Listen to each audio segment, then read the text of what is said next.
E estamos ao vivo. Boa noite, boa noite. Muito prazer em te ter aqui. Eu sou o Edu Oliven. Eu vou te acompanhar hoje no evento Desvendando Salário em Vendas, onde tu vai aprender aqui o caminho para atingir um salário acima de 16 mil reais por mês com constância no mercado de vendas consultivas. E o tema da aula de hoje é o que te impede de ganhar esse nível de salário.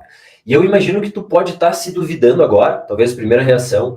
Tu provavelmente sabe que é possível fazer esse tipo de salário em vendas consultivas, porque talvez tu conheça gente que já faça, ou próximo disso, ou muito mais do que isso. Se tu não conhece ninguém, prazer. Edu, assim, na empresa que eu trabalho como CLT, só o fixo já paga significativamente mais do que isso. E o grande ponto é, será que existe um método que te possibilite de fazer isso que tu ainda não está fazendo? Eu, no teu lugar, talvez também poderia duvidar que existe um método, mas a grande ideia desse evento é que se tu ficar aqui até o final, eu vou te provar o contrário. E depois que eu conquistei esse salário, já faz uns anos, na verdade, até antes da empresa que eu tô hoje, e depois de ter conseguido ajudar outras pessoas nesse mesmo resultado, eu compilei o que eu fiz numa estratégia 100% replicável, que não depende só do resultado que tu gera em vendas, é bem mais profundo que isso, e eu tô aqui para te fazer entender tudo hoje. Antes de mais nada, vamos deixar as pessoas que já conseguiram ter esse nível de resultado comigo trazerem as suas perspectivas. Eu estava à beira do desligamento da RD, a última empresa que eu trabalhava, por estar uns 7 meses sem bater a meta, desde que eu tinha começado como vendedor. Meu salário médio era uns 3.700 e eu tinha literalmente mais um mês para mudar. E foi esse momento que eu conheci o Edu, bastou algumas interações ali com ele, que o jogo começou a virar. Ele entendeu muito rápido o que eu estava fazendo de errado nas minhas calls de vendas, coisa que os meus gestores anteriores não tinham conseguido fazer. E daí mudamos meu pitch, corrigimos a maneira como eu tocava as reuniões, e eu só não comecei a bater a meta, mas também fechei o semestre como o melhor vendedor da empresa, e o único da área, com mais de 30 vendedores, a ficar todos os meses do período acima dos 100%. Meu salário médio ficou ali em torno de uns 19 mil, e depois desse semestre eu fui promovido e ainda ganhei como melhor vendedor a premiação da empresa. Quem conhece de perto a história do Rafa, depois vocês vão saber mais, assim, mas é bizarro. Aqui vai o da Isa, tá? Ela também conheceu. Sempre fui uma pessoa com bastante dificuldade nesse processo de vendas. No início, eu encontrei muitas dificuldades em fechar algumas vendas e em como conduzir uma call com meus potenciais clientes. Eu era super insegura e isso me desmotivava muito. Mas, felizmente, eu conheci o Edu e o método de vendas dele, e depois de começar a aplicar o método dele, eu comecei a ir para as reuniões de vendas muito mais segura, preparada e sabendo exatamente como explorar as dores do meu cliente e conduzir essa conversa até o fechamento. Em dezembro, eu tinha faturado 5 mil e agora, em abril, eu faturei mais de 30 mil reais. Boa. Agora tem do Gabriel. Eu sempre estudei vendas e achava que entendia de técnica, né? Até ouvi uma calminha junto com o Edu. Mas fora a técnica, ele me fez entender como tornar meu trabalho mais produtivo, né? Como ter mais reuniões qualificadas, na verdade, com as mesmas horas de trabalho. Eu não fazia ideia de como isso poderia mudar o meu resultado. A minha média de salário, ela estava ali na casa dos 9 mil reais e tem caminhado, depois do método Edu, para os 18 mil reais. O Gabriel é um assessor da XP Investimentos e tem um outro Gabriel aqui por último.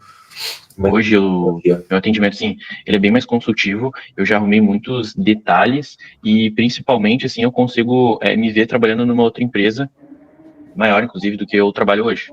Meu salário, o que impactou, assim, exatamente, foi que eu ainda não cheguei nos 16, mas eu já tô nos 13 e tudo tá se encaminhando aí para chegar nos 16 logo mais. Bora. Eu sei que tu deve estar te perguntando agora, tá, o que eu ensinei para essa galera? Será que é algo complexo? O que levou essas pessoas a ganharem salários? Um tá chegando nos 16, a gente bateu 30, outros 19 em pouco tempo, né? E vamos lá, assim, exatamente esse passo a passo que eu vou te contar agora, eu vou te adiantar uma coisa agora. Se tu ainda não tá ganhando, tá, 16 mil, é algo que tu em parte é responsável e tu tem total controle de mudar isso também. Eu vejo muita gente falando sobre como vender melhor, técnicas de vendas aí na internet. Hoje eu quero te trazer algo diferente, que é sobre ganhar mais dinheiro mesmo na carreira, como crescer na carreira de vendas, não é só sobre vender melhor. Então fica atento que eu vou explicar como que eu cheguei nesse método agora. E tudo começou, eu tinha um sonho de ganhar 25 pau no início da minha carreira, quando eu comecei a trabalhar. Essa foto aí foi o meu primeiro trabalho. Vai fazer uns 8 anos, eu estava começando ali minha carreira, que eu queria ganhar muito dinheiro, sempre tive isso claro para mim, e na época isso representava um dia tirar 25 mil reais por mês. né? E, pô, que eu ganhava ali na época, eu mal conseguia me sustentar sozinho. E 25 mil eu conseguiria, daí eu pensei, pô, posso morar num baita apartamento, viajar para o Brasil, para fora do Brasil, aliás, uma vez por ano, sair para comer em restaurantes muito bons, ter um estilo de vida, né, com qualidade. Eu achava que isso ia demorar, no mínimo, assim, uns bons anos de carreira, porque era um salário muito alto para mim na época. E essa foto, inclusive, era o time ali, eu tô no meio mostrando poucos dentes e com os braços bem abertos, a felicidade do primeiro emprego. E vamos lá, o ano era 2018, tá? Meu grande objetivo ali na hora que me contrataram era bater uma meta de 1 milhão de vendas em patrocínio, 1 milhão ali no ano, né? Isso era uma meta relativamente alta, né? Só que eu trabalhava na Anshan, era uma empresa que fazia eventos corporativos e meu trabalho era visitar empresas na rua mesmo, que tinham interesse de fazer negócio com as empresas que iam estar nos eventos que a Anshan fazia, né? O lugar que eu trabalhava fazia. E eu ia lá e oferecia exposição de marca, ação de patrocínio. Para vocês terem uma ideia, assim, 1 milhão era uma meta que existia nos últimos 3 anos, desde que eu tinha entrado, nunca tinha sido batida. Era tipo a senha do computador das pessoas ali da área, tinha um desenho do número 1 milhão estampado numa das paredes ali do escritório, tinha uma música que a gente cantava, enfim, era algo meio cabalístico mesmo. E aí, beleza, eu comecei, fui visitando ali algumas empresas e botei algumas propostas na rua, passaram semanas, nada, passou um mês, não tinha vendido. Daí começou, pô, pensei, o que eu vou fazer para vender 1 milhão de patrocínio, sendo que eu não sei vender e tem pessoas que estão aqui há muito mais tempo, experientes, e nunca conseguiram chegar nessa meta. Daí eu cheguei numa conclusão que é algo que segue servindo como uma premissa para o resto da minha vida, para ter alta performance como estilo de vida, né? E não como um mero objetivo.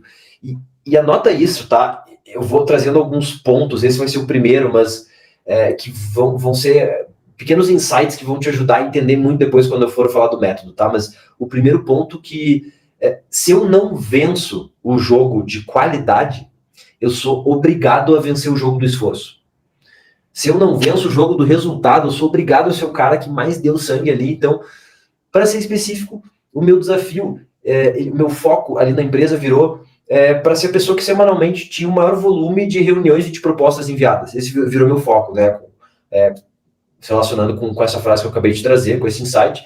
E aí, desde o momento que eu entrei, enquanto a maioria focava em vender para contas grandes, eu adotei uma abordagem de volume massivo. Eu estava literalmente visitando o dobro de empresas em comparação com os meus colegas, e eu estava só focando no volume. Qual que era o meu racional? Claro, o fato de eu ter mais fichas na mesa aumentaria exponencialmente as minhas chances de sucesso, porque eu não estava fechando nenhum negócio, né? E aí, o que acabou acontecendo? Por conta disso, a minha qualidade melhorou. Eu rampeei, eu me desenvolvi mais rápido. Depois de 6 meses, a minha taxa de conversão passou a ser a melhor da empresa. E aí, o que aconteceu? Os vendedores mais experientes começaram a pedir para me acompanhar nas visitas, para ver como é que eu estava vendendo. Isso me trouxe realização, isso me trouxe reconhecimento lá na empresa. Várias vezes me reconheceram. Essa foto, inclusive, foi quando eu boletei, quando eu vendi para a Melnick, que é a maior construtora do Rio Grande do Sul, para quem não conhece. Mas beleza, será que a meta lá do 1 milhão foi atingida? Vamos ver esse vídeo aqui. Isso aqui é legal, esses vídeos. Perdão.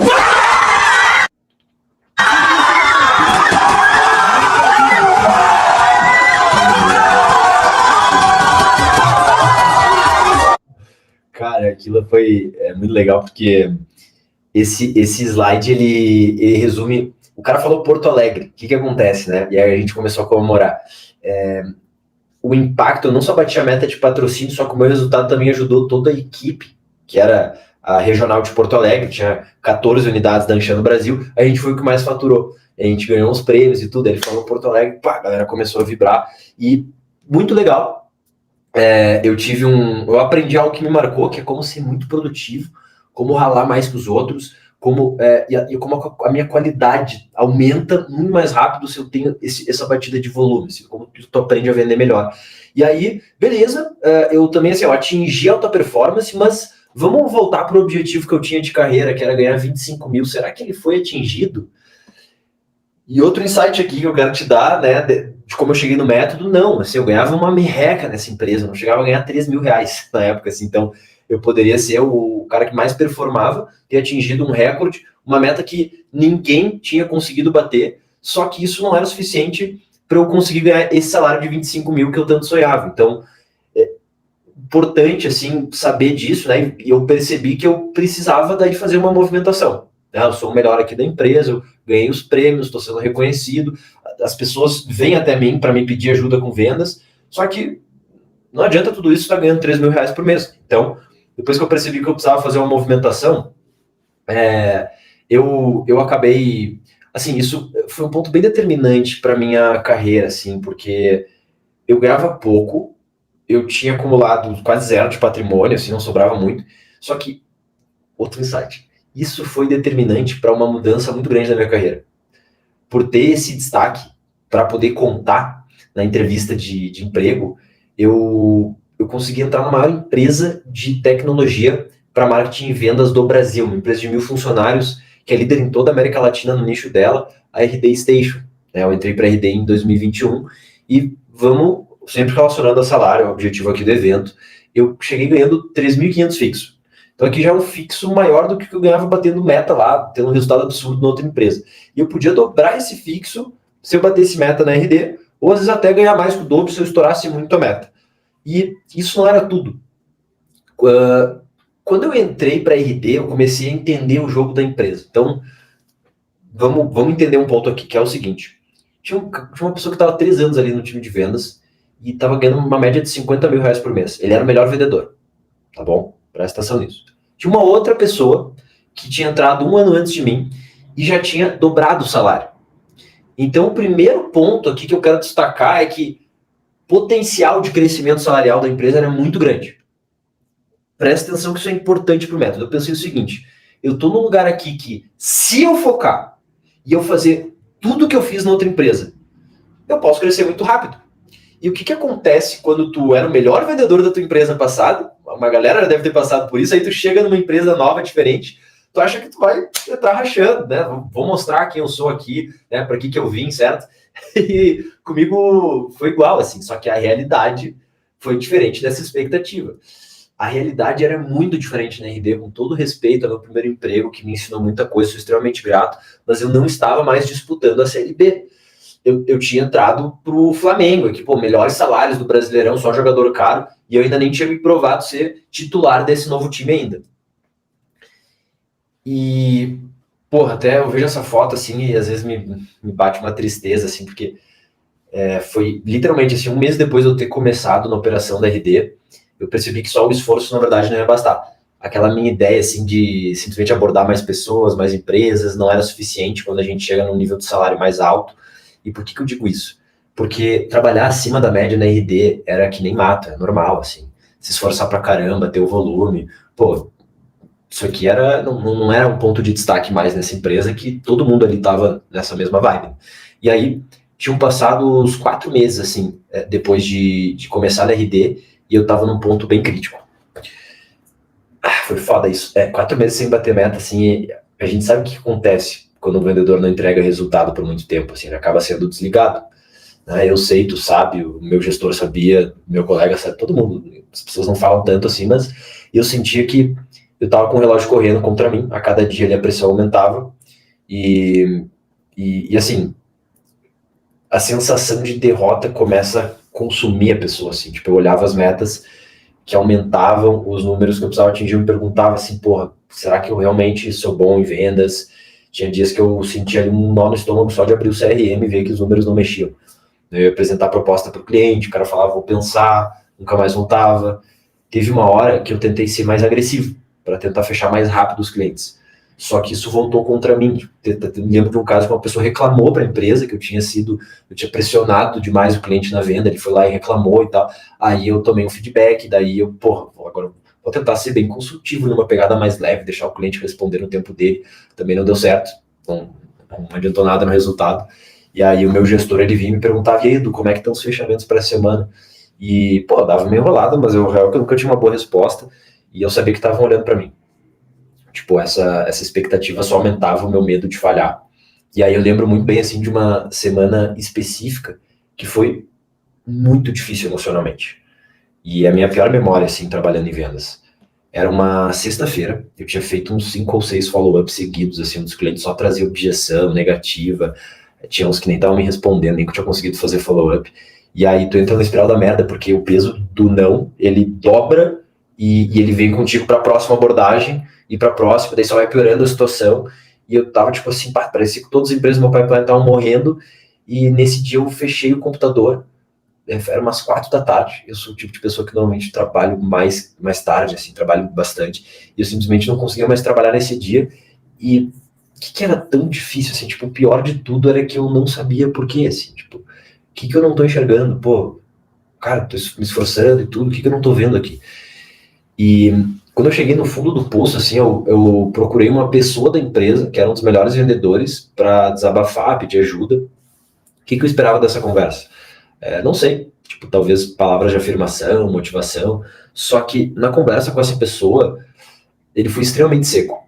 Eu nem vou citar o nome dele, assim, aqui, mas eu lembro que ele falou, Edu, vendas é um jogo de gente grande, não é para qualquer um. Talvez não seja para ti. É foda, mas assim, tu tem uma decisão que tu tem que tomar. Tu pode se desesperar ainda mais e provavelmente ser desligado em seguida, ou tu pode entender como uma oportunidade de aprendizado e melhoria. Esforço não basta aqui. Muita gente tão esforçada quanto tu. E aí ele trouxe uma frase do Einstein, assim, tipo, já dizia Einstein, qual era a frase, assim, insanidade é continuar fazendo a mesma coisa e esperar resultados diferentes. Daí ele finalizou, tipo, com uma pergunta assim, o que tu tá fazendo de diferente para chegar no resultado?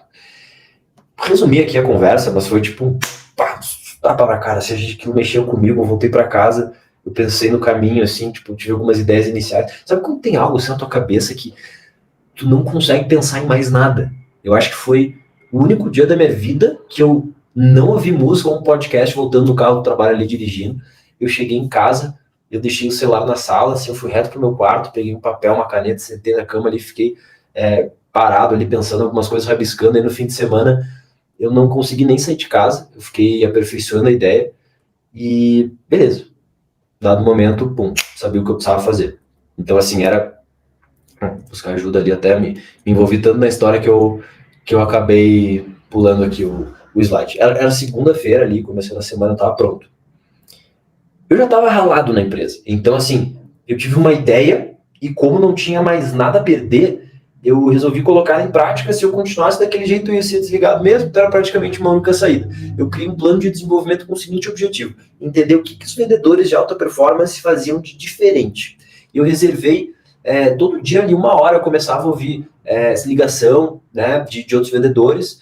Eu passei semanas mergulhando em relatórios de venda, analisando meus números, padrões, números da área, escutando ligações, abordagens, e aí eu passei a ter uma pessoa também muito importante que me começou a mentorar ali dentro da empresa.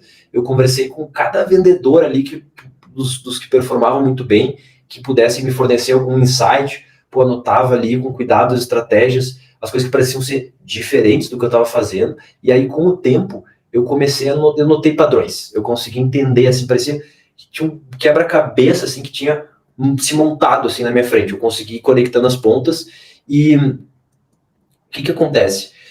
Eu aproveitei o melhor de cada estilo de vendas, eu fiz um contraponto do que eu estava fazendo de errado ali, que precisava ser ajustado, e qual foi o resultado disso? Assim, foi muito rápido, assim, deu 1 mês que eu estava fazendo isso, e aí eu bati meta.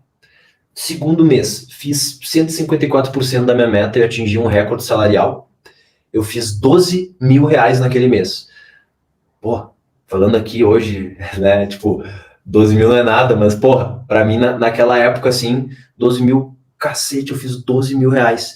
Foi e era isso, assim, tipo, eu não podia dizer que eu tinha um método validado, mas eu tinha criado o meu jeito de bater meta e eu tinha entendido coisas um pouco mais profundas com relação a vendas que um vendedor ali mais... Muita gente, assim, leva muito tempo, assim, pouca gente, assim, coisas que realmente as pessoas que performavam muito bem faziam de diferente, que ninguém fazia da mesma forma que elas. E aí, o que acontece? Eu fechei como número 1 em atingimento de meta do semestre e, pum, fui promovido. Tá? O meu salário fixo foi de 3.500 para 5.800.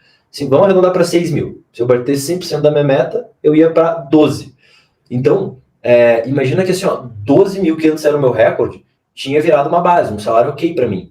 Só que eu fiz um outro puta semestre, que eu estourava vários meses, assim, e, tipo assim, eu tinha chegado em 20 mil nos meus melhores meses. E aí, o que acontece? no primeiro semestre já, depois de ter sido promovido, eu fui o segundo vendedor que mais performou, o top 2, e aí eu fui promovido de novo. E aí aqui o padrão se repetiu, porque o que acontece? Na minha primeira promoção, quando eu estourava muito a meta, meu salário médio ali passou a ser tipo uns 16 mil reais, só que os 20 mil ali, que antes tinha sido meu recorde, meu último recorde, ele também tipo, virou meio que um salário médio, depois ali da segunda promoção, porque imagina o seguinte, assim, 1 ano e meio como vendedor, eu fui de um dos piores no meu primeiro semestre para top performer nos outros 2 semestres, que eram os períodos de avaliação da RD. E nesse 1 ano e meio aí ao todo, vamos colocar assim, eu fui de júnior para sênior e foi um dos crescimentos mais rápidos ali da empresa. Então, porra, foi uma fase assim muito boa. E essas até foram fotos ali, eu me lembro que consegui tirar férias, né, quando eu comecei a fazer aquele nível de dinheiro foi em 2022, porque tudo isso me proporcionou conseguir pagar pela primeira vez uma viagem para a Europa, assim. Essa foto na direita ali é do Coliseu em Roma, na esquerda, uma ilha ali, Hvar, na Croácia, assim, um dos lugares mais paradisíacos que eu já visitei. Eu lembro que esse dia eu peguei uma moto, assim, rodei todas as praias da ilha, uma por uma. Eu também não botei foto aqui, mas fui para Inglaterra também nessa viagem, e não tem sensação melhor que tu, depois, assim, de se fuder, de ter um trabalho duro, de virar a chave, de suar e conseguir, tu aproveita esse momento, assim, com o dinheiro que veio dessa conquista do trabalho, assim. Então, não tem sensação melhor. E no final ali, né, eu fui de um... Até coloquei aqui uma foto de um dos salários, assim, acho que, enfim, para vocês verem ali, do meu próprio status de Itaú, vai que tem alguém que também esteja duvidando, assim, mas era o salário ali médio que eu consegui ali na época, e eu fui de uma pessoa, assim, que era um júnior que não batia a meta e ganhava 3.500 por mês, para um sênior que espancava a meta, ganhava 20 mil, e como vocês podem ver ali, enfim, tem um exemplo ali, tá 20.119, que era o líquido, mas para o CLT, bota aí com o imposto bruto, devia ter sido uns 27.500, alguma coisa assim. Então, o que eu tenho para dizer disso? Assim, foram bons tempos, os melhores. Eu ganhei dinheiro no nível que eu achava que só com 10 anos de carreira eu ia conseguir ganhar algum dia. As pessoas na empresa me procuravam para pedir ajuda, minhas calls eram ouvidas pelos vendedores, comecei a dar treinamento, inclusive nessa foto, assim, uma palestra de vendas que eu dei para umas 100 pessoas num evento de uma outra empresa, que era a TOTS, que é outra empresa gigante, e que me convidaram lá para palestrar. E eu espero que ao final desse evento, isso que eu vou te falar, faça muito sentido, que as dificuldades que tu passa podem ser os maiores presentes da tua vida.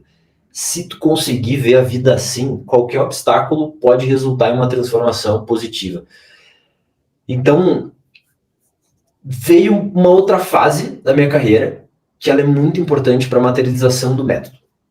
Ainda dentro da RD, quando me convidaram para assumir a liderança de um time de vendas, foi a grande oportunidade para poder pegar o que eu tinha feito comigo, enquanto vendedor, e testar para um time inteiro, para outras pessoas. Então eu virei gestor, né, o Rampage foi o nome do nosso time, até ele não estava tão completo nessa foto, faltou umas 2 pessoas, e para mim agora sim, o trabalho de ensinar foi muito natural, porque eu basicamente assim, eu precisava pegar a transformação que eu tinha feito comigo mesmo e passar para os outros vendedores que estavam no meu time. Então assim, eu já sabia quais eram os erros que normalmente vendedores de média performance, baixa também, mas principalmente média performance cometem, assim, que eu só precisei aprender a ensinar. Essa foi a virada de chave. O crescimento, né, o conhecimento, eu tinha passado por isso, né, a prática eu tinha, só que como é que eu vou ensinar isso um passo a passo, uma forma replicável? E o que acontece, né? Quando tu é um vendedor e tu vira gestor, tu quer se provar, né? Você é que nem entrar numa empresa nova. E o primeiro mês é aquela coisa, precisa bater meta. E será que rolou? Vamos dar uma olhada aqui que esses vídeos...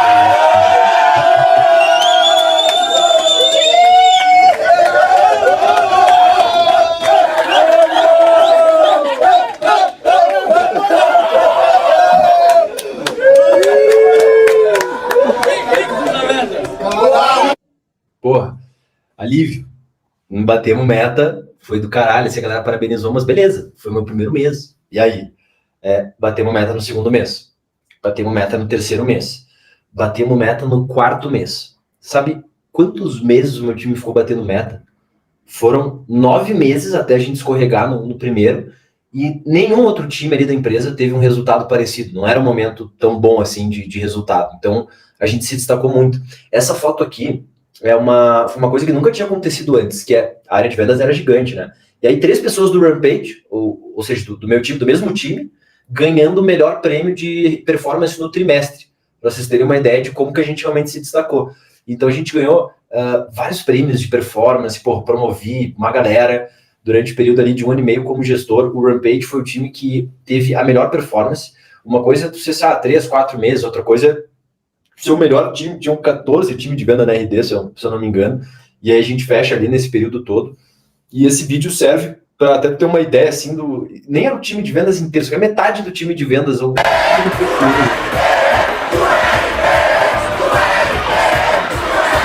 me arrisco a dizer que o time tinha um triplo desse tamanho. E beleza, então assim, os conhecimentos que me fizeram criar o método, eles terminam aqui. Além das pessoas que individualmente alcançaram esses resultados, e vocês viram muitas provas aqui, o método ele foi materializado, testado e validado a nível de time. Se tu conhece alguém da RD, pode perguntar do Rampage, do time. Disparado ali foi o time que mais performou em aproximadamente 2 anos ali que eu fiquei como gestor, disparado. E depois de um certo tempo, eu percebi que eu poderia ganhar muito mais do que eu estava ganhando de salário. Eu estava ganhando um salário bom, estava ganhando um salário acima de 16 mil reais. Mas 16 para mim era uma grande ali virada de chave, assim, que eu via, não só para mim, mas no mercado.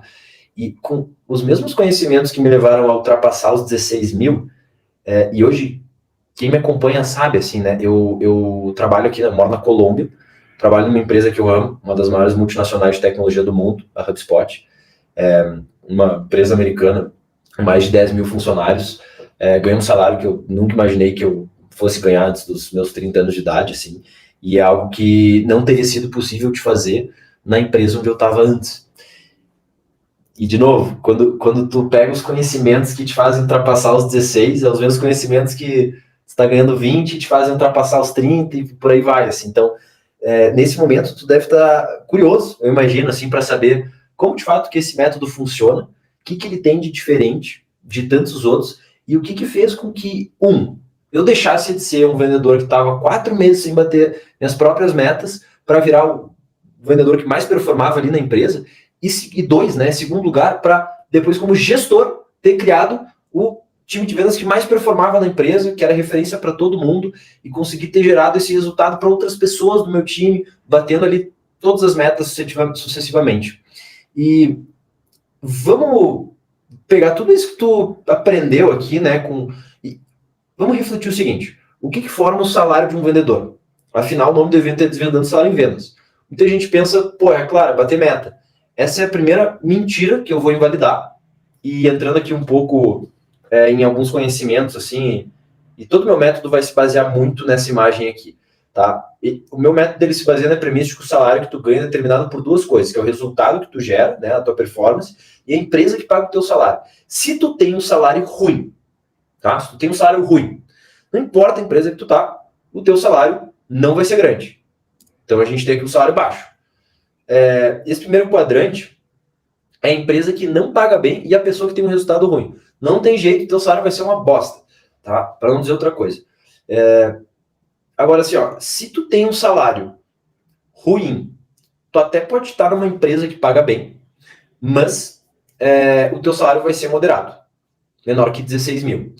Não tem tantas empresas assim que pagam isso só no fixo. A empresa que eu trabalho é uma que paga, né, significativamente mais ali que 16 no fixo. Tem outras empresas, mas a realidade é que não são tantas assim, tá? Agora, se tu tem um resultado bom, tá? Mas tua empresa limita o teu salário, não paga bem o suficiente, teu salário também não vai ser grande. Vai ser o que eu gosto de chamar de limitado. E, por fim, quando a gente potencializa essas 2 variáveis, o jogo começa a ficar muito interessante. E 16 é o padrão de salário que tranquilamente dá para sair ganhando. No mínimo, tá? No mínimo. Não como o maior, o mínimo, tá? Agora sim, presta atenção nessa imagem, ela não é por acaso. Imagina que assim, no caminho para tu atingir esse salário de 16 pau mínimo, existe um labirinto onde os vendedores eles tentam passar. Imagina que tu é um desses vendedores ali que está nesse labirinto. Dependendo do caminho que tu faz, tu pode acabar se distanciando do final. E é isso que acontece na maioria das vezes. O primeiro erro que te impede de ganhar esse nível de salário é a empresa que tu trabalha, tá? E muita gente não tem ideia de como entrar para uma empresa que pague acima de 16 mil por mês. Em agosto eu estava falando com a Isadora, tá? Uma seguidora minha, que me pediu ali algumas dicas. Ela é executiva de contas, né? Vendedora de uma empresa de tecnologia que fornece sistemas para academias, espaços esportivos, fitness, beleza. Aí assim, eu estava perguntando, pô, Isadora, qual que é o teu maior desafio com técnica de vendas? Eu perguntei para ela. Se ela disse, Edu, eu não tenho tanta dificuldade com técnica. Inclusive, estou batendo meta constantemente. Pô, que legal. Parabéns. E o que brilha o teu olho no meu perfil de conteúdo, então, e tal? Por que tu acompanha se eu falo muito de vendas? Aí ela disse assim, pô, a técnica que tu ensina, a maioria das coisas é novidade para mim, eu gosto de aprender. Até que tu ensina algumas coisas avançadas, só que o meu desafio hoje está mais no dinheiro que eu estou ganhando do que na performance. Eu, pô, como assim? Explica melhor. Ela falou o seguinte, pô, eu atualmente sou a melhor vendedora da minha empresa, minha média de resultado é 150% da meta, só que eu estou ganhando entre 7 a 8 mil por mês. E eu não vejo a empresa crescendo muito, com possibilidade de me promover e ganhar um salário consideravelmente maior. E aí, eu perguntei para ela assim, tu pensa em fazer uma movimentação? Aí ela disse, pô, não sei, não tenho olhado muito para isso. E eu, como assim? Tu não tem olhado muito para isso? Por que tu não tem olhado? Ela disse, sinceramente eu não sei nem por onde começar. Eu sei que devem ter algumas empresas, ou muitas, que pagam bem melhor, mas eu não sei onde pesquisar isso. Eu não tenho muito networking com outras pessoas ali da área. Já até tentei mandar o currículo para algumas empresas e eu achei que, enfim, poderiam ser ali melhor, mas ninguém nunca me chamou para uma entrevista. Galera, me escuta. Presta atenção, se tu tá com papel e caneta, anota isso. Escolher onde trabalhar é tão estratégico quanto aprender a vender. Para ganhar bem, a gente tem que entender o game, o jogo do mercado de trabalho, como as empresas contratam. Assim, as empresas estão aí, as oportunidades estão aí o tempo todo. Eu já vi muita gente reclamando que o mercado está competitivo. Eu era gestor, eu contratava vendedor na RD, vocês não sabem como é difícil encontrar vendedor bom. Essas empresas têm que ficar prospectando no LinkedIn vendedores de outras empresas para roubar e vir para elas, de tão difícil que é encontrar a galera.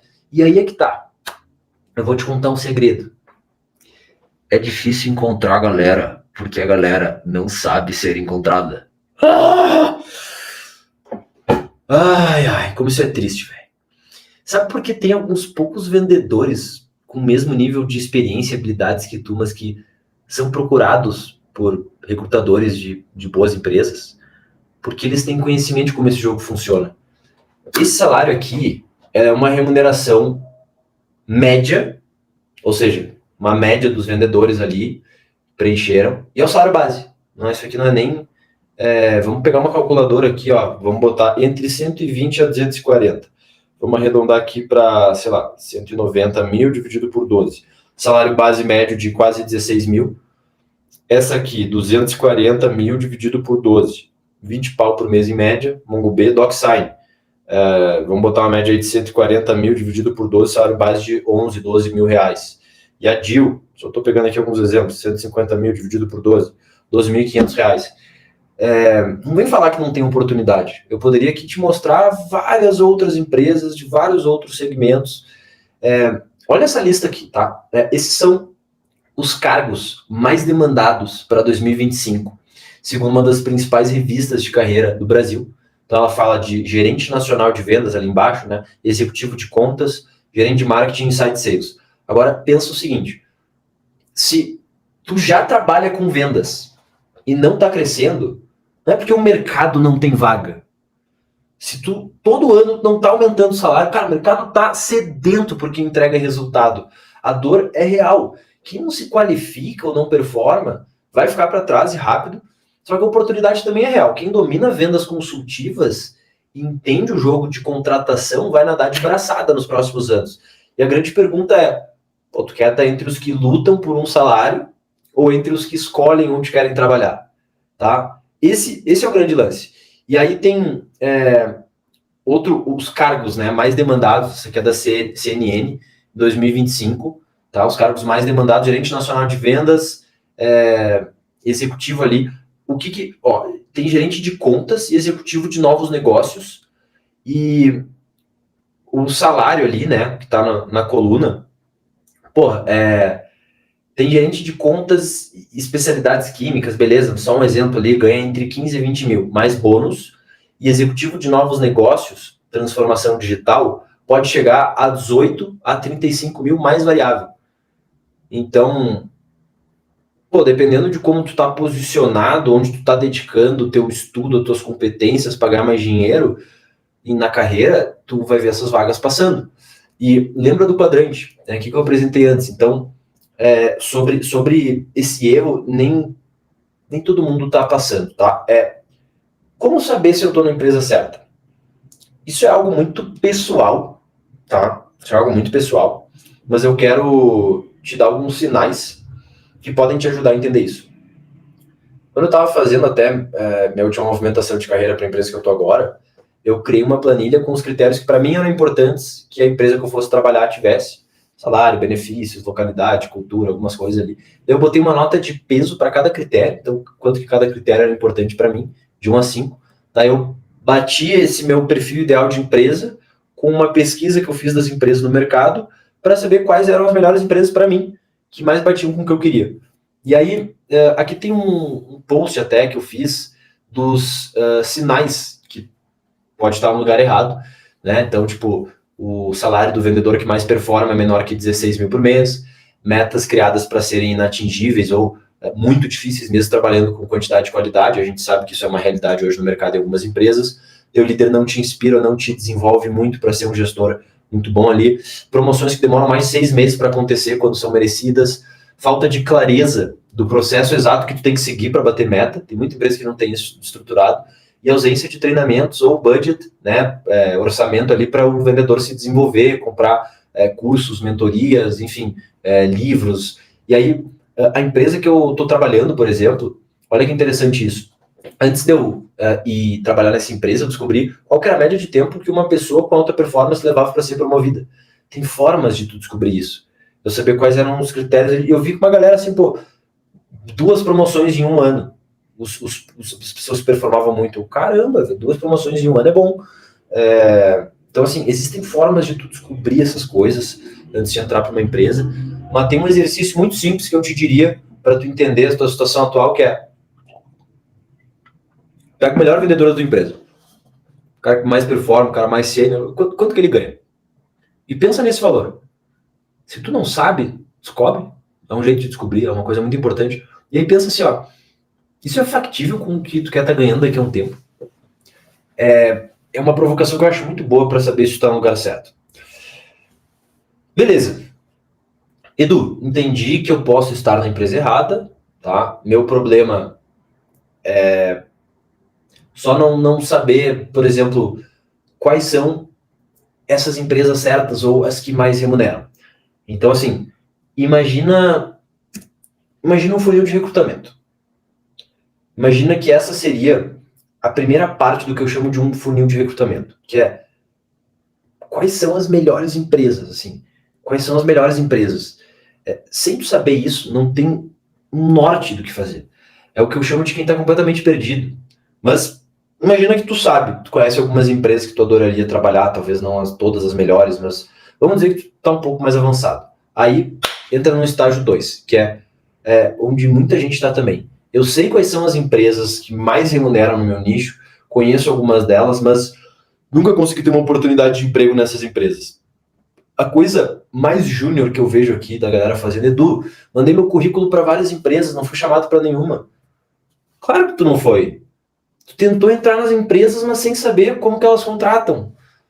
Foi sem estratégia ali e se ferrou. Agora teu currículo está num banco de dados como um candidato que é desqualificado e talvez tu perca a chance de entrar ali de novo no futuro.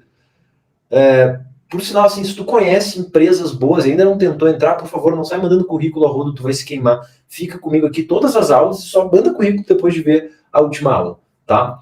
Vamos para o caso mais raro agora, terceiro, que é, cara, isso assim, sei lá, a cada 20 vendedores que eu converso também, assim, tipo assim, um a cada 10 vendedores que eu converso, eu diria que sabem muito bem pesquisar quais são as melhores empresas de mercado para trabalhar. Desses, um a cada 10, mas um a cada 10 também sabe a forma certa de conseguir uma oportunidade, de entrar para o processo seletivo, fazer uma primeira entrevista. Só que desses, um a cada 20, e eu digo isso porque eu entrevistava, tá? Não sabe converter um processo seletivo para ser contratado, tá? Eu entrevistei centenas de vendedores, assim, eu sei muito bem que dos que passam até esse ponto, assim, pouca gente entende bem profundamente a lógica de uma entrevista. As pessoas acham que elas entendem, mas elas não entendem. E na RD, tipo, eu tinha uma pessoa, quando eu contratava, que era um RH que qualificava currículos e já fazia uma primeira entrevista para mim, então penso que eu tinha um candidato que era qualificado, e eu precisava entrevistar uns 15, 20 para passar um, mesmo assim. Eu tinha que gastar muito tempo entrevistando, porque as pessoas não sabem mandar bem numa entrevista, elas acham que elas mandam, mas elas não mandam. Elas sempre fazem ali uns 2, 3 erros que, pum, já me dá preocupação, já descarto. Principalmente se tu for trabalhar em empresas que pagam melhor, elas tendem a ter um processo seletivo mais rígido. E cada erro que eu percebo, assim, é bizarro. Assim, só que não dá para te culpar se tu é uma pessoa que não manda tão bem essa entrevista, porque tu nunca estudou sobre isso, talvez. Estuda muito de venda, mas quando tu já estudou de entrevista de emprego, se tu é uma pessoa que já fez entrevistas de emprego sei lá, entrevistei gente por 2 anos, eu entendo muito bem a lógica. É muito difícil fazer uma entrevista e não mandar bem, porque eu sei as perguntas que vão cair, eu sei como responder cada uma delas, eu sei os erros que eu não poderia fazer, assim, eu precisei de horas de treinamento e estudo como gestor para saber como fazer as melhores perguntas para o entrevistado, né? Como identificar em pequenos detalhes na resposta quando aquele vendedor não era qualificado. Se o candidato tivesse o mesmo conhecimento que eu, ele sempre iria performar bem na entrevista e parecer o melhor candidato, sem necessariamente ser o melhor candidato. E eu vou finalizar esse slide falando isso, que passa quem parece ser o melhor. E provavelmente tu não deve, aliás, saber como parecer o melhor. É muito mais sobre isso do que realmente ser o melhor. Então, no resumo, o impacto do erro de tu não ter ideia de como entrar para uma empresa que remunera acima de 16 mil te torna um tirador de pedido, a pessoa que espera a venda vir. Por que eu digo isso? O vendedor ruim, ele sofre a venda. Talvez tu seja o profissional que está esperando a vaga surgir. Só que isso não é um jogo de sorte, é um jogo de estratégia. Se tu soubesse esse funil de recrutamento, todas as etapas, seria o cara que vai atrás da venda, o cara que escolhe a empresa que quer entrar, ou a vendedora que escolhe a empresa que quer entrar.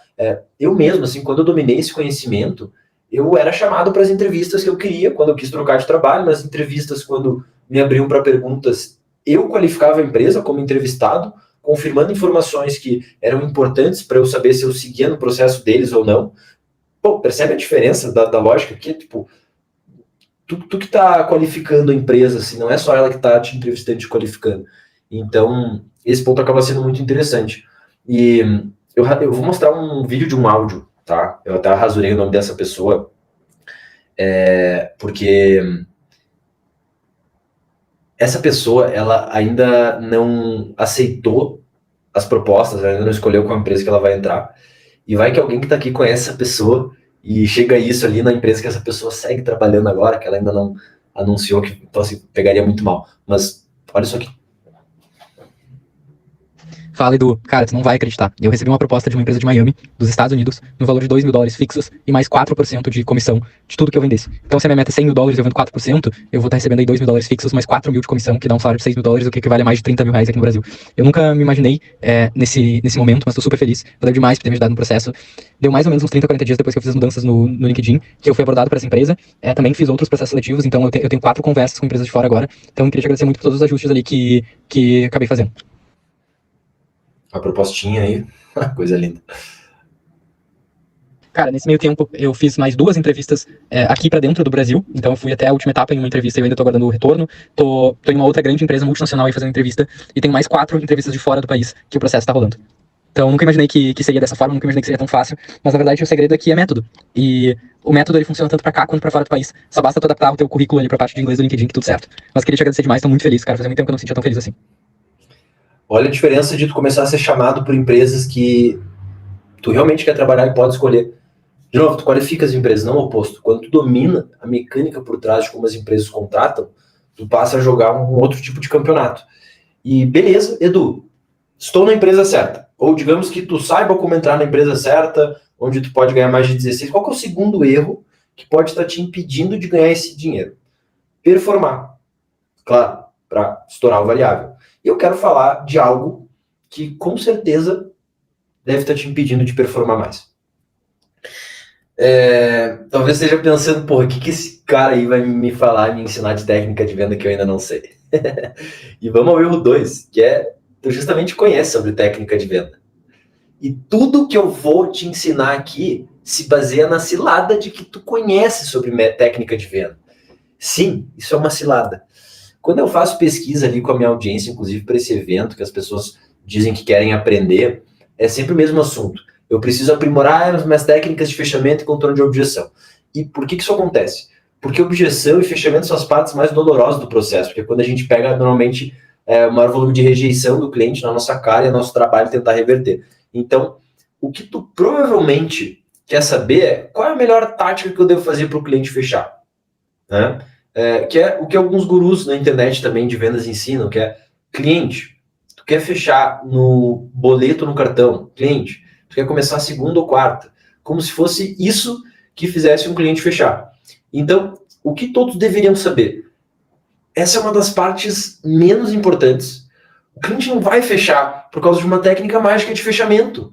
Porra, eu vejo tanta gente que faz conteúdo de venda falando de técnica de fechamento.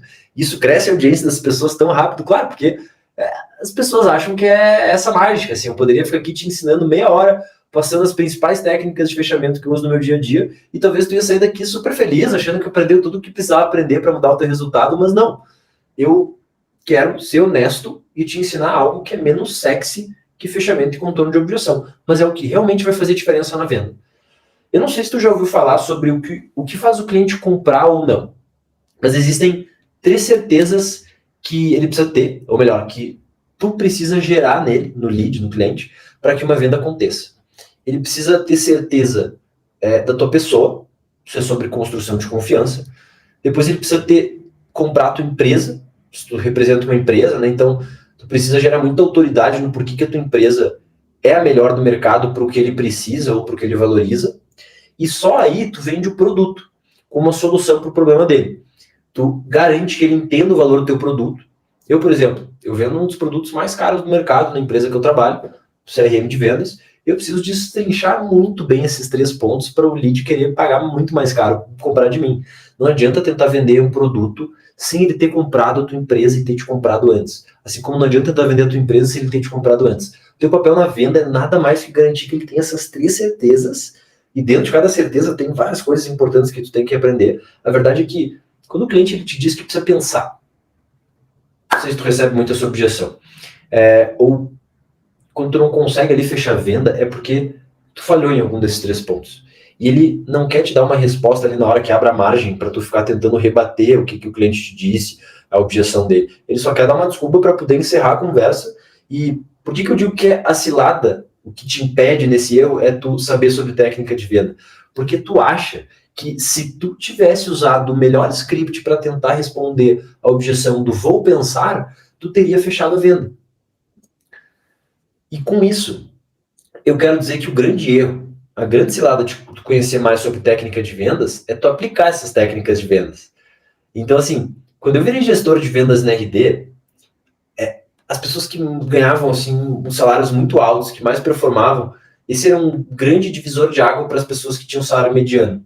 Foi o primeiro erro, inclusive, que eu corrigi no meu time no Rampage, o time que eu tinha recém-formado, e é algo que eu quero que tu corrija daqui para frente, tá? Vamos lá. Eu estou falando de criar um ambiente de venda desmascarada. Eu tenho certeza que se tu conhece alguma coisa de técnica de venda e tenta aplicar isso, tu acaba inconscientemente criando uma atmosfera que o cliente entra na call e pensa, tá, beleza, começou. Eu tô sendo vendido, tô numa call de vendas. E assim, as pessoas normalmente já odeiam falar com o vendedor. Tu quando vai numa loja de um shopping, comprar uma roupa, o vendedor te aborda, tu gosta? Eu duvido, né? O problema é que tu também deve estar agindo de certa forma como um vendedor de loja, só que dentro do contexto de vendas consultivas. Quer ver um exemplo disso? Tu deve usar script de vendas quando tu começa a fazer perguntas. E aí, no momento que tu bota essa tua estrutura, esse teu playbook, esse teu script de reunião de vendas, começou. O cliente pensa, porra, tô numa reunião de vendas. Tô começando a ser entrevistado. O cara tá me fazendo um monte de perguntas. E vira um saco pro cliente, porque o que ele pensa lá no fundo é, esse cara tá aqui para me vender. E tudo que acontece a partir disso é o cliente tentando entender se o teu produto faz sentido para ele, mas com aquela desconfiança de que ele tá falando com um vendedor que tá ali pelos seus interesses. E claro que óbvio que a gente tem interesse em vender para ele. Tipo, eu tenho interesse, tu tem interesse. Todo mundo sabe disso. Só que se tu age como alguém que tá tendo interesse de vendas e são pequenos detalhes que vão fazer a pessoa pensar isso e criar esse clima, acaba colocando a venda no ralo. Então, como a gente é prático por aqui, eu quero mostrar uma gravação de um trecho ali, de uma abertura de reunião de um vendedor, que ele me mandou uma call para eu ouvir, me autorizou inclusive a botar esse trecho, claro, sem expor nomes e tudo, mas olha isso aqui. Oi, Laura, tudo bem? Aqui é o Márcio da Blitz. Oi, Márcio, tudo bem? E contigo? Prazer também. Tudo bem. Então, você tá falando de onde? Eu falo de São Paulo. Ah, legal. E como é que tá o clima aí agora? Tá quente, esses dias tem feito bastante calor. E por aí, onde tu fica? Eu fico em Florianópolis. Aqui também tá feito calor, mas só que a gente tem uma praia pra ficar no final de semana, né? Sim. Boa, Laura. Então, aqui a ideia desse bate-papo é eu poder entender um pouco mais os seus desafios e o que você vem buscando, assim, e no final poder te apresentar aqui nossa solução para você ver se faz sentido para ti. Então, tem algumas perguntas que eu queria fazer para a gente começar. Tudo bem? Sim, claro. Imagina para o cliente assim, que ele está buscando uma solução, ele está fazendo reunião com várias possíveis soluções, pessoas, empresas, para ele achar o que ele precisa. Todo mundo com o mesmo pitch, todo vendedor com as mesmas perguntas. Qual que é o teu maior desafio? Qual que é o teu objetivo? O que tu busca? E imagina isso para a experiência do cliente, assim, tipo, nada de novo, nada de descontraído, assim, nenhuma conversa diferente, porque a gente é ensinado e cobrado a seguir scripts que se provaram melhorar a eficiência comercial de uma operação de vendas, script, né? Só que a gente não foi ensinado de como seguir um script e quando, assim, quais momentos tu deve sair dele. E aí tu perde o fator mais importante da venda, que é o cliente perceber que ele está falando com um ser humano e não com um robô. Nessa ligação que a gente ouviu, até a forma como o Márcio tentou gerar conexão, ele perguntou como está o clima em SP. Não, velho, não, tipo, isso é muito forçado, né? E percebe que isso é uma técnica de rapport, assim, não é uma conexão genuína. Não é um interesse genuíno que ele queria saber como é que estava o clima em São Paulo. Tava cagando para como é que estava o clima em São Paulo e ela sabe disso. E isso aqui já gera aquela primeira certeza ali da pessoa, tipo, pá, tô falando com o vendedor. E aí, quantos vendedores não perguntam como tá o clima? E falar com o vendedor deve ser a parte mais chata do dia a dia de um cliente, porque todo mundo faz isso. É por isso que o cliente às vezes acaba ignorando o vendedor, depois dele não querer mais fechar, ele nem responde mais, porque se tu já foi ignorado algum dia por algum cliente que sumiu e nunca mais te respondeu, não é porque o cliente é um otário, beleza, ele poderia ter mais consideração, mas, cara, tu deve ter sido chato em algum momento, deixou o cliente desconfortável sem querer, sem entender, esse tipo, um processo inconsciente, e ele preferiu só te ignorar depois. Assim, as pessoas, elas têm seus motivos para fazer isso, independente de a gente entrar aqui se está certo, se não está. Eu já trabalhei com uma pessoa que foi demitida, tipo, ela abriu uma call assim dessa forma com o cliente, e o cliente disse, pô, fulano, eu só queria ver o produto, tu pode me mostrar? E ele falava que ele não podia mostrar daí sem fazer algumas perguntas. Só que o cliente batia na tela de que não queria mais responder nada, e os dois começaram a discutir. No final, o cliente denunciou o que aconteceu ali no atendimento, e o vendedor, tipo, ele não soube ter jogo de cintura. No final, ele acabou sendo um pouco grosseiro até com o cliente, que não queria seguir o processo de vendas, e aí ele tomou uma advertência do gerente de vendas da empresa, depois que esse caso foi relatado, e aí aconteceu algo muito parecido depois de 3 semanas, só que uma situação pior, só que foi a mesma coisa que ocasionou. Ele foi lá para tentar seguir o script, e não teve jogo de cintura com determinadas situações. Galera, cadê o entendimento de que tu tá com uma pessoa do outro lado? A venda é para ser uma conversa, e tem horas que tu tem que sair do script, e parece que pelo fato da gente ter evoluído tanto em metodologias de vendas, processos, scripts, hoje em dia a gente está deixando cada vez para trás, assim, o lado que é mais importante do fator humano. Sabe quando tu entra numa loja para comprar roupa e tem um vendedor ali te olhando, fazendo pergunta, te seguindo, falando tá tudo bem, querendo fechar uma venda para botar o dinheiro no bolso dele, isso acaba piorando a tua experiência? Tem muitas coisas que tu tá fazendo no teu processo de venda, eu digo isso porque sempre que eu começo a ajudar algum vendedor, todos os erros acabam tendo uma relação com isso também, que é, tem coisas que tu tá fazendo no teu processo de venda que podem estar criando uma imagem assim da tua pessoa no cliente, só que para o mundo de vendas consultivas. É um pouco diferente, mas é a mesma coisa, assim, na raiz do negócio. Eu dei alguns exemplos, mas, tu pode estar fazendo coisas assim no primeiro contato, nas perguntas que tu faz, na tua apresentação, que também vira um monólogo e não uma conversa, tu fica apresentando o produto por meia hora, o cliente fica ouvindo, ele fica entediado. Aí na negociação, quando tu vai contornar a objeção, no fechamento, tu faz as coisas como um vendedor, e é muito normal de ver isso. Lembra das 3 certezas que o cliente precisa para uma venda acontecer? A primeira, aqui tu já elimina, e em diferentes momentos que tu vai tentando aplicar a técnica de venda do jeito errado. E aí não adianta, é muito difícil tu vender quando a pessoa não gostou de ti, ela não teve essa confiança. Então, já esquece o resto do processo. O grande ponto é, tu precisa dominar técnica e saber como conduzir uma reunião de vendas sem parecer que tu está vendendo para o cliente. Sem criar essa atmosfera de venda, de desconfiança, onde o cliente fica na defensiva, se retrai, ele não abre as coisas para ti, a conversa não flui. E o pior é que quando isso acontece, muitas vezes tu pode nem estar percebendo na hora. O oposto disso é o quê? O cliente sair da call contigo com uma sensação positiva, assim. Ele sair com um sentimento, cara, que do caralho, foi bom trocar essa ideia com um cara assim, né? Ele, além de ser um cara que eu me conectei, um cara que me agregou aqui na reunião, saí da reunião, poderia ter pagado aqui uma grana, assim, de tão boa que foi essa interação com essa pessoa. E o que é o erro 3? Tá, pra gente fechar. Você tentar contornar as objeções do cliente. Esse erro, ele fica ainda mais evidente em situações comuns que tu provavelmente já viveu. Tu apresenta a proposta pro cliente e percebe que o cliente não está reagindo como esperado. Ele começa a ficar mais frio, fala menos, e quando a hora chega ele diz assim, não tenho dinheiro. Ou tu sente que o cliente gostou da solução, mas ele diz que tu vai conversar com o sócio, com a esposa, com o marido, antes de dar o próximo passo. E aí volta depois com uma negativa ali por mensagem no WhatsApp. Ou assim, tu faz todo o processo direito, tu sentiu que o cliente estava interessado, só que ele disse preciso pensar no final. Ou pior, ele fala que vai te dar um retorno e nunca mais te chama, o que a gente chama de ghost, né? Agora, vamos falar dos cenários típicos de como tu tenta lidar com objeções. Vendedores no nível iniciante, eles tentam argumentar e justificar o investimento. Então, você imagina, o cliente te diz que ele não tem grana.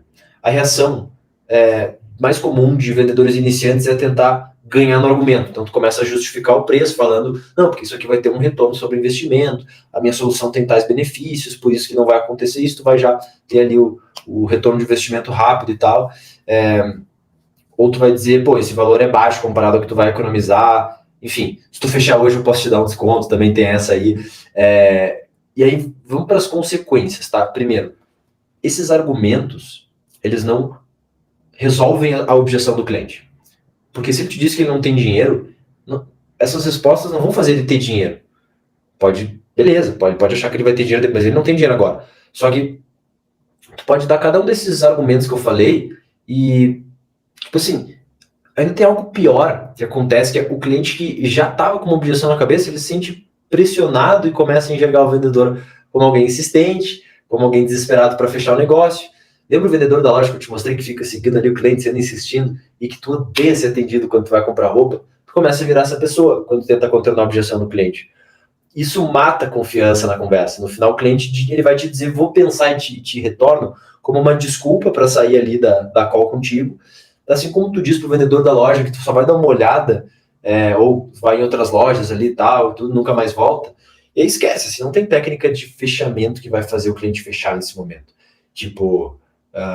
O cliente ele entra na defensiva e ele só quer te evitar. E ficou chato, a venda ela já tá perdida.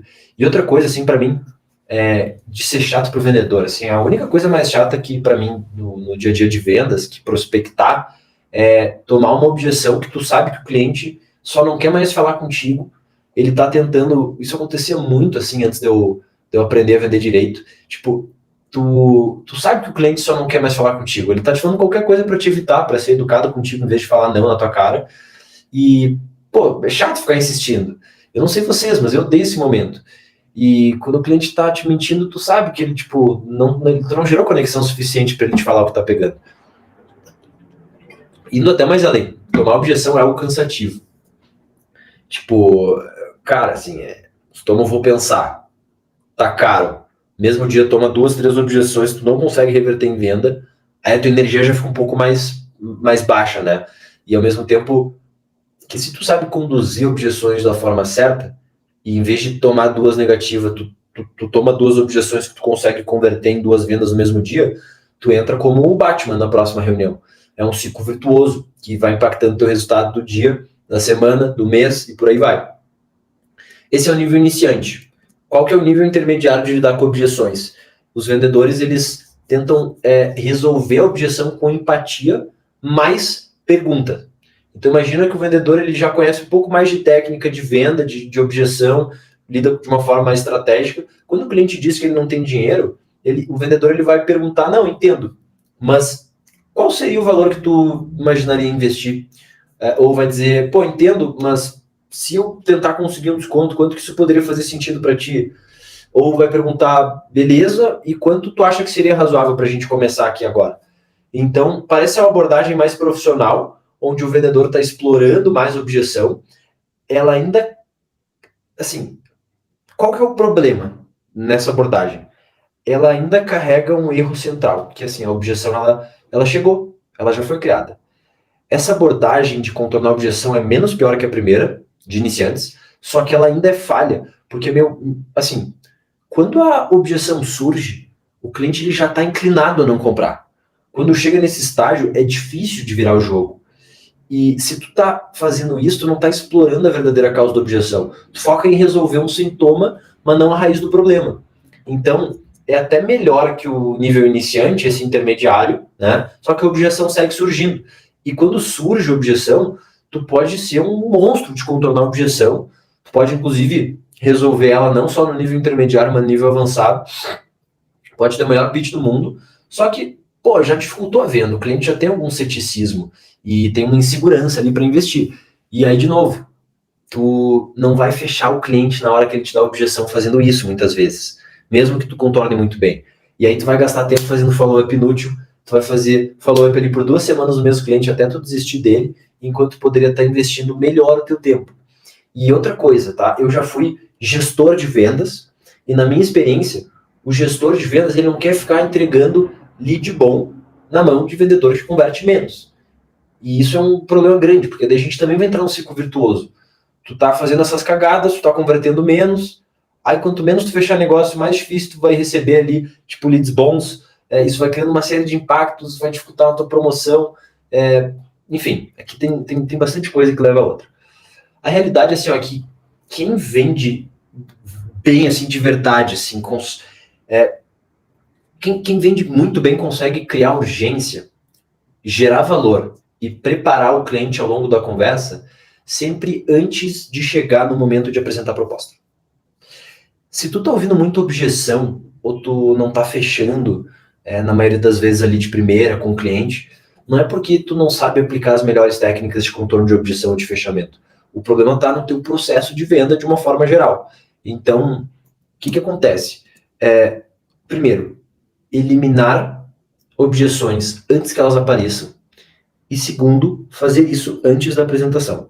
Anota essa dica, assim, uma venda bem feita, ela elimina objeções ao longo da conversa, antes da gente falar de preço.